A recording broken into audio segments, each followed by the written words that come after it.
আৰক্ষী এতিয়া একশন মুডত নগাঁও আৰক্ষী একশন মুডত আহি পৰিছে।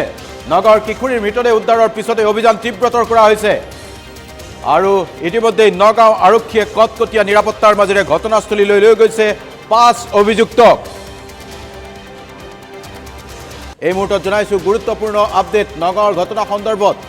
3 অভিযুক্তক ক্ষমা কৰিব 3 অভিযুক্তক ইতিমধ্যে সোধা পোছাৰ বাবে আটক কৰিছে। আবু হানিফ নামৰ এজন যুৱকক আটক কৰিছে নগাঁও আৰক্ষীয়ে। আবু হানিফে মিস্ত্ৰীৰ কাম কৰিছিল কিশোৰীগৰাকীৰ ঘৰৰ কাষত আৰু আন 2জন যুৱকৰ নাম ফয়জুল আৰু আমিৰ হাছমা। নগাঁও সদৰ থানাত তিনিওকে সোধা পোছা কৰা হৈছে। গুৰুত্বপূৰ্ণ আপডেট জনাইছো নগাঁৱত কিশোৰীৰ মৃতদেহ উদ্ধাৰ পিছতেই অভিযান তীব্ৰতৰ কৰা হৈছে আৰু একশন মুডত এতিয়া নগাঁৱৰ আৰক্ষী।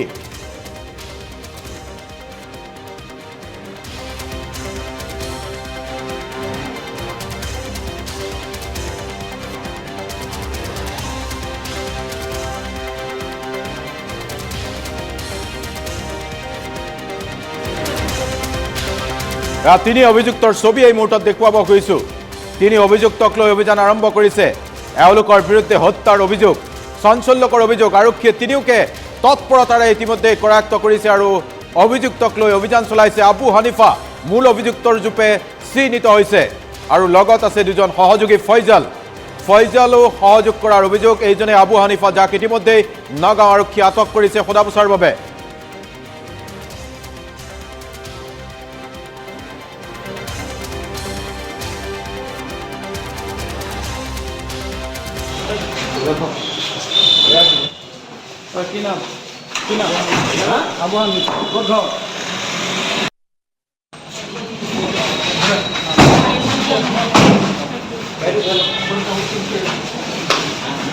আৰক্ষী এতিয়া একশন মুডত নগাঁও আৰক্ষী একশন মুডত আহি পৰিছে।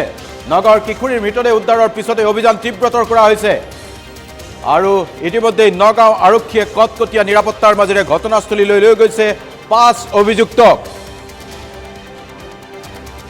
এই মুহূৰ্তত জনাইছো গুৰুত্বপূৰ্ণ আপডেট নগাঁৱৰ ঘটনা সন্দৰ্ভত।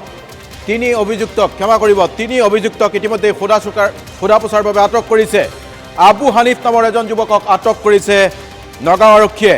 আবু হানিফে মিস্ত্ৰীৰ কাম কৰিছিল কিশোৰীগৰাকীৰ ঘৰৰ কাষত আৰু আন 2জন যুৱকৰ নাম ফয়জুল আৰু আমিৰ হাছমা।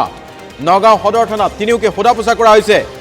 গুৰুত্বপূৰ্ণ আপডেট জনাইছো নগাঁৱত কিশোৰীৰ মৃতদেহ উদ্ধাৰ পিছতেই অভিযান তীব্ৰতৰ কৰা হৈছে আৰু একশন মুডত এতিয়া নগাঁৱৰ আৰক্ষী।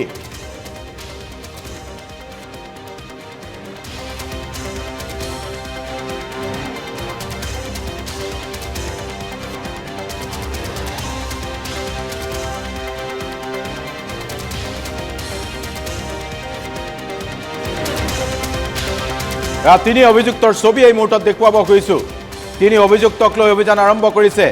এওঁলোকৰ বিৰুদ্ধে হত্যাৰ অভিযোগ, চাঞ্চল্যকৰ অভিযোগ। আৰক্ষীয়ে তিনিওকে তৎপৰতাৰে ইতিমধ্যে কৰায়ত্ব কৰিছে আৰু অভিযুক্তক লৈ অভিযান চলাইছে। আবু হানিফা মূল অভিযুক্তৰ ৰূপে চিহ্নিত হৈছে আৰু লগত আছে 2জন সহযোগী ফয়জালো সহযোগ কৰাৰ অভিযোগ। এইজনে আবু হানিফা, যাক ইতিমধ্যে নগাঁও আৰক্ষীয়ে আটক কৰিছে সোধা পোছাৰ বাবে।